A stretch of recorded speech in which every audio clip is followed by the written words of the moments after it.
বাংলাদেশের প্রধানমন্ত্রী তারেক রহমানকে দ্বিপক্ষীয় সফরের জন্য আনুষ্ঠানিক আমন্ত্রণ জানানো হয়েছে বলে জানিয়েছেন দেশটির পররাষ্ট্র মন্ত্রণালয়ের মুখপাত্র রণধীর জয়সওয়াল।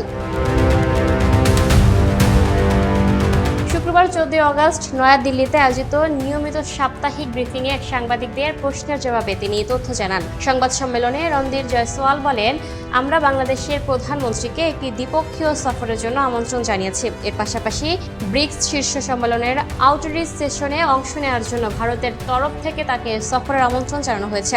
এই আমন্ত্রণগুলো ইতিমধ্যে পৌঁছে দেওয়া হয়েছে এবং এ বিষয়ে নতুন কোনো অগ্রগতি হলে তা পরবর্তী সময়ে জানিয়ে দেওয়া হবে। একই ব্রিফিংয়ে বাংলাদেশের বিদ্যমান জ্বালানি সংকট ও নতুন করে জ্বালানি সহায়তার অনুরোধ সংক্রান্ত এক প্রশ্নের জবাবে ভারতীয় পররাষ্ট্র মন্ত্রণালয়ের এই মুখপাত্র জানান, বাংলাদেশে জ্বালানি সরবরাহের বিষয়টিকেও ভারত ইতিবাচকভাবে বিবেচনা করছে।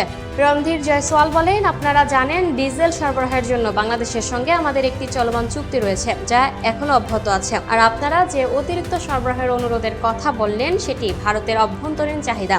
নিজেদের শোধন ক্ষমতা এবং দেশে ডিজেলের সার্বিক প্রাপ্যতার বিষয়টি বিবেচনায় রেখে পর্যালোচনা করা হবে। Lucky Akter, up to date news, Dhaka.